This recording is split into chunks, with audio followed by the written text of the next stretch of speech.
Hello and welcome to No Rest for the Weekend, where we go behind the scenes and talk to the creators of independent entertainment. I'm Jason Godbey, and with me in the Rabbit Hole studio today, she is the founder of NYC Web Fest, Miss Lauren Atkins. Welcome, Lauren. Thank you so much for having me. I'm so honored to be here. I really appreciate it. Oh, great to have you. We met a while back, and we were talking about doing this. I'm glad we finally could Yes, get thank to you do for it. staying in touch. Yeah, it's the hardest part of the job. Yep. Right there is getting people to be on, getting people on the show. Yep. So I want to talk about NYC Web Fest, obviously, and want to get into what that means to creators, what that's about. We just did an episode recently on Miami Web Fest. So Web Fests are definitely a thing, and there's something to be talked about. But first, I want to talk to you about you. And, how did you get into all this? How did you come to the whole filmmaking world? And what is your origin story, so to speak? So my very original origin story is in Cape Town, South Africa. That's where I was born. And I grew up in Toronto in Canada. And I, right from the beginning there, I think my background, I always sort of think of things in a sort of acting perspective because that's what I started off doing. I was acting and auditioning and modeling as a kid and was in the choir and was in dance. So I was always working creatively, and then eventually studied film. I did a 1-year film program in Toronto. Actually, even my high school, we had a film studio. We were pretty lucky that way. Just the year that I joined that school in Ajax, Ontario, Canada, we had a production studio. So there was always something like that going on. And I always knew I wanted to work in show business. But what really sort of changed for me was the beginning of digital media and social media. And that's when I sort of, when you're acting, you're relying on other people, right, to cast you. And I was acting a long time ago, so it's really, you weren't just marketing yourself on YouTube. YouTube didn't exist back then. So, yeah, I started to blog and I started to podcast, and then out this thing came called web series. So talk to me about NYC Web Fest, because I've seen a lot of these web fests happening. Yep. And digital media, obviously this show is on the internet. There's so much content out there right now. And I think maybe the good thing about web fests is they'll help us sort of discern content and, That's right. and help the good stuff rise to the top. Tell me, how did NYC Web Fest come about? How long you guys been around, and sort of what would you say is the mission of the fest, if you had to put it into words? So what happened was I attended LA Web Fest in 2013, and they were the first ones to do it. And at the time, there just wasn't anything on the East Coast. There really wasn't anything else for New Yorkers to come to, or Boston, anywhere. And a year after that, there was kind of this explosion. So we started, I think Toronto started, Vancouver started, I think Montreal. There was a whole bunch of web fests started sort of locally and internationally locally, right? Smaller towns, Colombia, Brazil, Italy, just everywhere around the world. And so we started in 2014.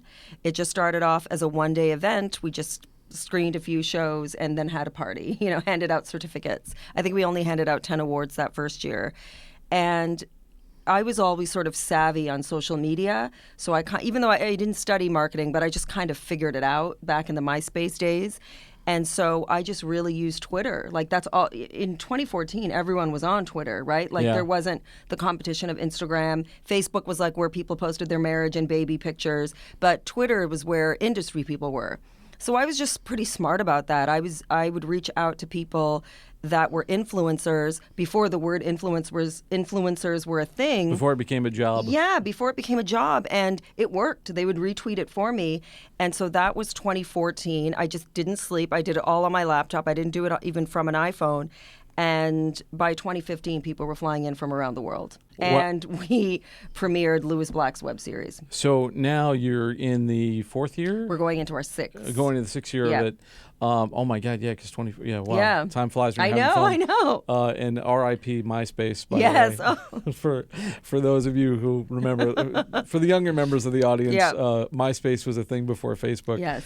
NYC Web Fest. So, what kind of content do you guys have? Right. And what is sort of the criteria in order to get into the fest? Like if you were talking to a creator looking to submit, Right.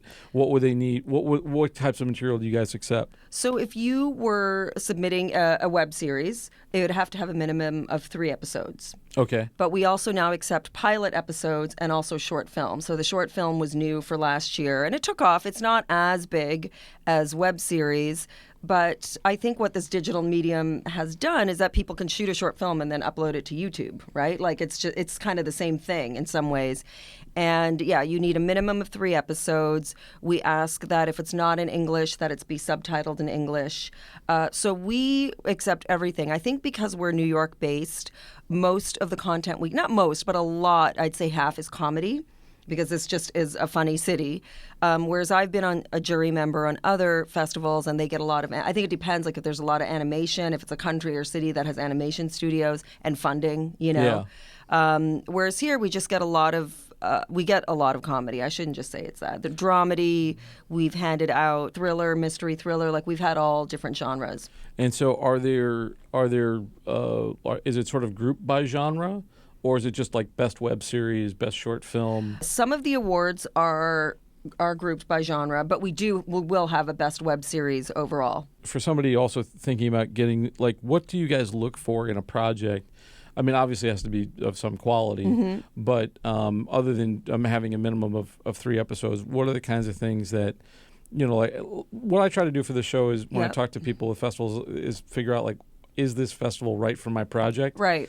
So what does a project have to look like, smell like, feel like in order for you guys for it to be an NYC Web Fest type project? It really is, old school. It's about the script. It really, really is. I think that there was a time when people were just so impressed when a web series was a decent quality, like, oh, there's good sound, there's good cinematography, we understand what the actor is saying, but we've way evolved past that. Now it's like, I don't care if it's a web series with $1 million budget and there are things that explode. If it doesn't make sense, I don't even, what's the audience going to, if this feels long with me watching on a laptop, how is it going to feel in a theater on a screen? So we've actually turned away projects that have gotten into other festivals, that have won at other festivals, because we really had no idea what was going on. And that doesn't mean that I don't have an appreciation for anything abstract. I absolutely do. We've definitely screened stuff, especially from Europe, that almost come across as like art projects, I love that. I love anything experimental. But if you're just blowing up cars for the sake of it, it's the same thing like, a movie where you're like, okay, why did they even, oh, look, someone in a bikini for nothing. You know what I mean? Yeah, there was a lot of that back in the early days. And it's definitely, we expect more, I think, from web content now than we ever used to. Give me an example of something that was like a winner last year, or like what types of stuff won last year? So last year, the best web series, 18 Grand, A Space Odyssey, it won best web series overall because they did the most with the least. It was a New York-based show, and it was 2 people that were in bed the whole time, like in 2 different beds the whole time, because it was like a space experiment on Earth in case they went to Mars. So they couldn't leave the bed. So it's like how these 2 people got to know each other and have deep conversation, and it's like supposed to be over 3 months.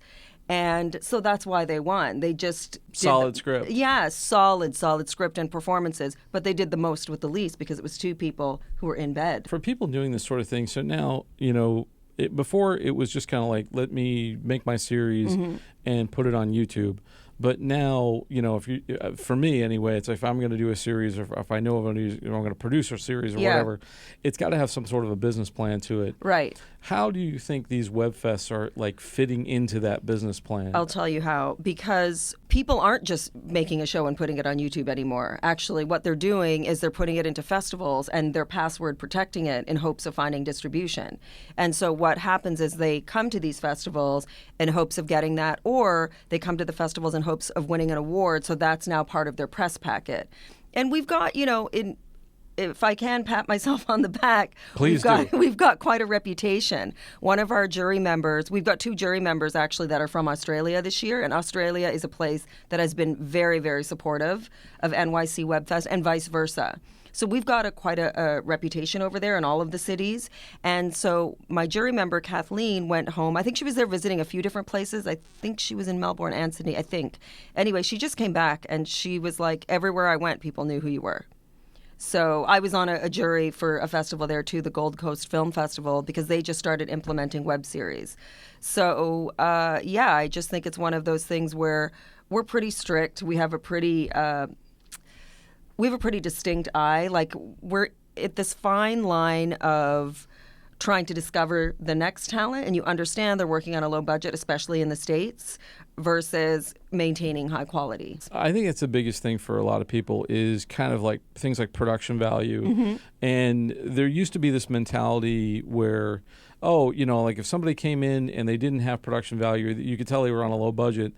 The mentality was like, these guys are really creative. Let's see what happens when we give them money.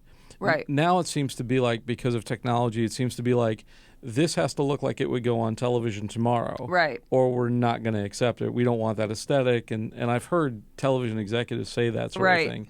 But it sounds like you guys are a little bit in the middle where you're saying you recognize the potential. We do recognize it, especially with just the luck of being in New York City. Right? We understand that everyone's on a tight budget, because we are too. We understand that it costs so much to live here. We're in the trenches with the creators.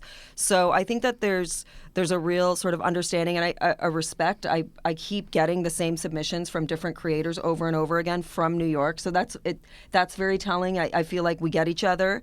And I don't know. I just think that there are also people out there looking for potential as well. Because don't forget, even the top talent agents are looking to see people's social media numbers. So I can be like, this kid's going places. Their sound quality wasn't great on their show, but their fans love them. And we've definitely had people like that. Yeah, it's a really interesting mix now. Festival. Like I've heard of people not getting roles because they didn't have a social media following or they didn't have enough high and it's a little maddening because you'd like the people who actually have talent to get cast instead of just, somebody's got 100,000 followers or whatever. But this is the world that we live in. It is the world that we live in. And in fairness, and I agree with the talent thing, but social media is work. And my festival stands out because I haven't slept in 6 years, right? So I like to see social media numbers because I understand that, like, to promote yourself is work. So it's certainly become part of the process. It is part of the process, right? I've got somebody here with me now taking pictures while we're doing this. So it's definitely part of the process. And I think that for example, there was, I don't even know which company it was. I was trying to reach them for my website. I ended up changing servers. And when I couldn't reach that server and saw they had no social media, I thought, you're a web how can I reach you? So I almost feel, too, like social media is also a way for people to get a hold of you. Well, here's an interesting question. I've asked this to people, and it's kind of convinced me that people don't know anything now. Like, we're in this realm where things change so fast that it's almost impossible to know anything. Yeah. But like, for instance, like you were talking about, okay, now I've made my show, and we'll get into advice in a second here, but now I've made my show, right? And I'm going to put it online. Yeah. But if I don't have the money to market it, or if I'm not a social media savvy genius, it can actually hurt my show because I'm not getting numbers for it. Right. So the thing to do as business plan wise might be, put it on, password protect it, send it to festivals, and then see if you can get those laurels on there, and then start sending it out to people that way, rather than take your chances of the roulette wheel of the internet of will somebody. Do you agree with that sort of philosophy, or do you think it's better to put something out there and try to generate numbers doing it? No, I respect people that password protect it. I personally love to premiere shows. We've become known as a bit of a world premiere festival. We had the world premiere of, right from the beginning, there was a show with Judd Hirsch back in 2014. We were the world premiere we didn't know what we were doing. Like, it was the first year. Year number 2, we were the festival premiere for Colin Quinn's web series.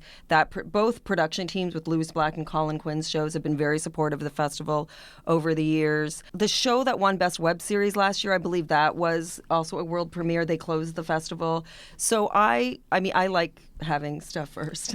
I'm competitive. That's me. I'm seeing that a lot in festivals in general. Like, maybe it's a New York thing. Maybe we're just snobs here. I think so. But like, to have the world premiere, or at least it's a New York premiere. It's a people really do seem to hang on to that. Especially, I've seen a lot more in films than I have web series. But I think that might be the way to go, rather than try to because once something is out there, it's almost like its own animal. Like you can't. Yes. Like once that horse gets out the barn, and people are, the snobbery is real. Like it's almost, you put something out there and you say we won best web series at NYC Web Fest. All of a sudden, everybody loves it, right? Like this is great. Now they're like, oh well, they. As opposed to, I just put this on YouTube and it's sitting in a sea of other. That's right. We've worked with. I've had the people from Starable.com, and they're. I've had a couple of people from there, Ajay and Bree, on the show, and they talked about there being no real curation for these types of things. Like, and now you're seeing that more and more. You're seeing it more with networks. You're seeing it more like Footprint.com does that, Footprint.tv rather. You're seeing that with like sites like Starable. Is there a thing like that maybe in the future for NYC Web Fest where you guys will become a curation site and host certain things as a platform? I believe so, yeah. That's people have approached me about that since the beginning. I think before our festival. So there's definitely something like that I'd like to look at. I think for me, I just always wanted to brand this correctly first, like just to really have, not be greedy. We didn't do pilots and short films in the beginning. It was just web series. There's other festivals out there, God love them, that have included podcasts. And I'm like, how do you curate? Like, how do you do that? Anyway, so I just like to do what I'm good at. Or not even what I'm good at, just establish the brand. I watched an interview. YouTube's doing this thing now where they're partnering with all these celebrities. And I watched Victoria Beckham's show the other day, and she brought on this woman, Anastasia of Beverly Hills, who became like the eyebrow guru.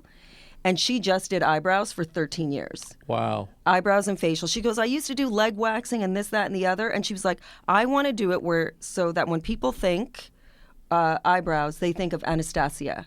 And that's what I want. I want it to be like the web series festival. They think of NYC Web Fest. And a lot of festivals came out in 2014, 2015 that aren't here anymore. There's only a few in North America. There's only a few of us left standing. So in some ways, we've done it. I think that's something I've heard too, because I've had Jordan Gelber on the show, and she was we talked about Miami Web Fest, and she's talked about going to Korea and so forth. And she was saying how like America is really kind of the caboose on the train way with the whole behind. It's television. They've got so much power. Yeah, and there's the advertising dollars in TV. They're not giving up without a fight. So that's why you think that the web series has been slower to catch on here. I think I don't think that it's been slower to catch on. I think television caught on and started putting minorities on TV and gave women stronger roles. And that's what I think. I think they started to become more diverse and paying attention and being like, oh, damn, look what's going on over there. I don't believe that no one's paying attention to these shows, like what it's done for the Black community and like Issa Rae's show and the LGBTQ especially. Like those are the top-rated shows on YouTube. Yeah, I do feel like I did a web series not too long ago, and, they were talking about how like you can't just do a show about white guys. Like it has to be there has to be that an element to it, especially for the web in particular, because that's why people turn to the web. That's right. That's why people were turning to YouTube and Vimeo and different sites like that, because they could find something they couldn't find before. On television. Yeah. And for the most part, it has bled into mainstream television. Yeah. It's going to be interesting to see what happens 5-10 years down the road. But, for me, it's like for a lot of people, they've cut their cable. I watch most television on my Apple TV or my Roku, and I'm looking for networks that are doing that. And now it seems to be this huge streaming race. We're getting to like the cola wars. Yeah. Now we got like the streaming wars, and everybody and their uncle has got their own streaming channel, platform. Yeah.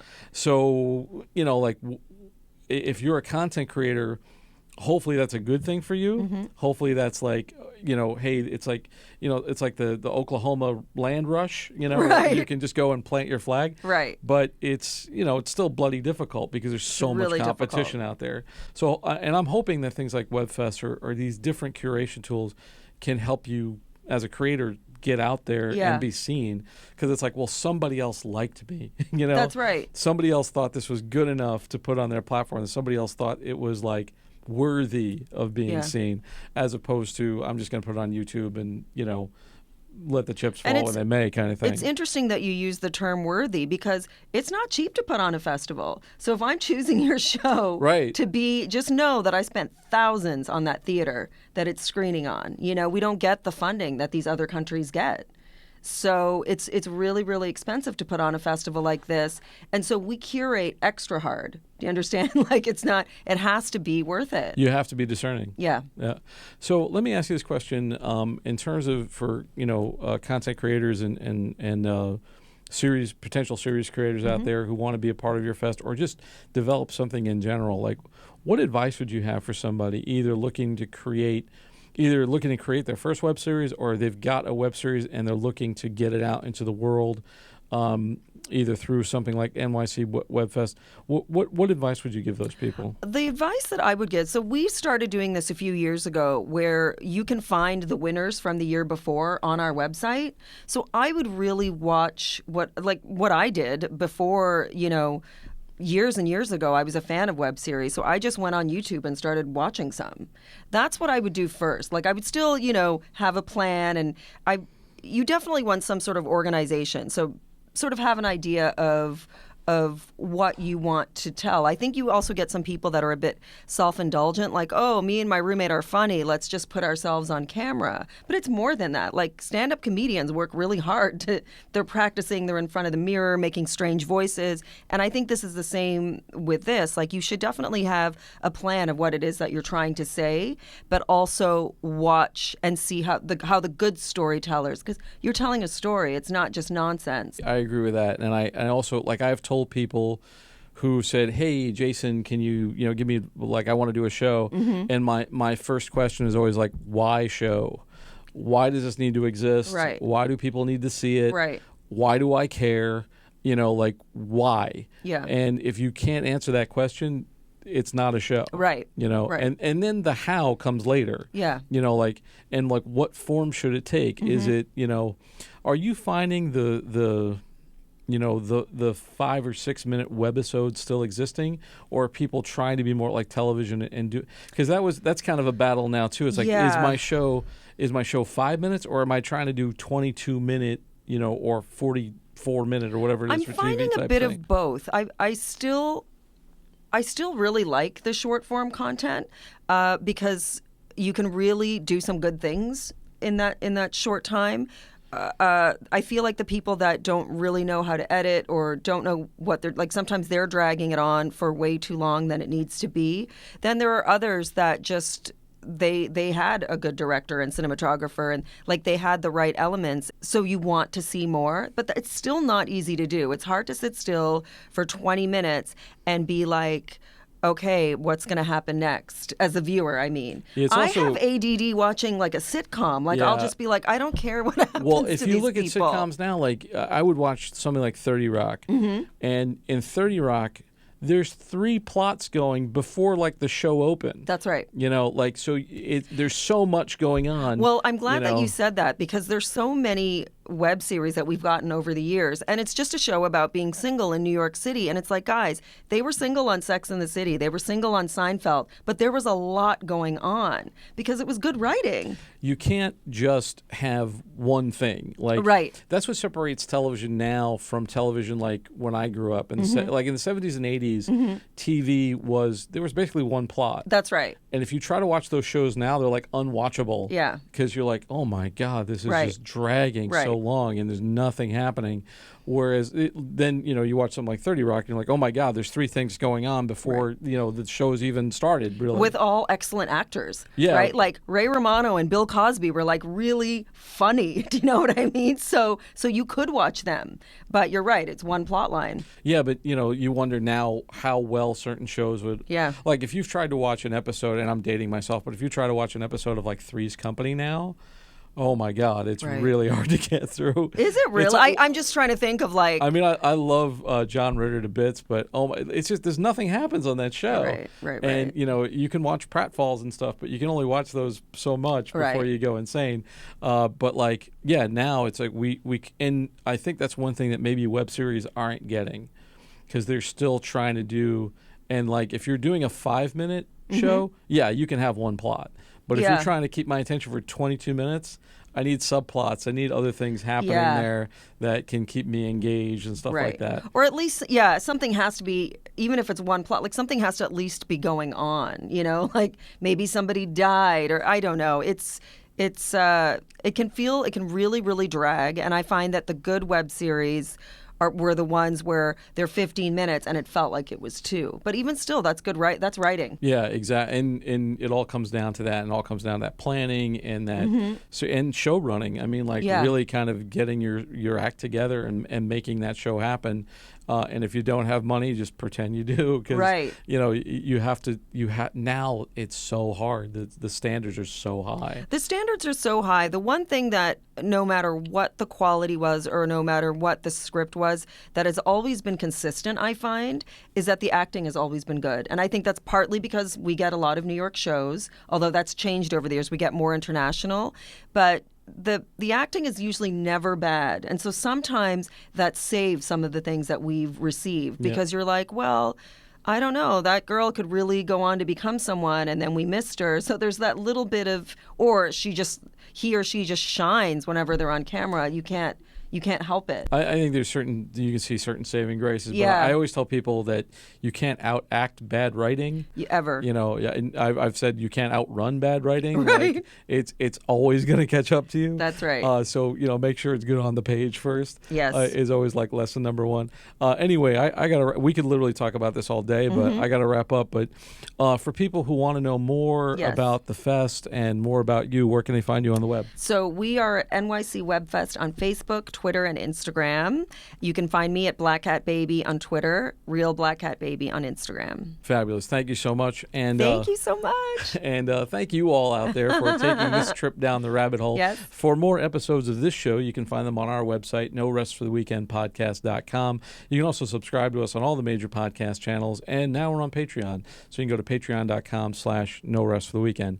Once again, just want to quick thank you to Lauren Atkins for coming. Thank you so much. Thank you, guys. You've been great. For Behind the Rabbit Productions, I'm Jason Godbey. Thanks for watching. We'll see you next time.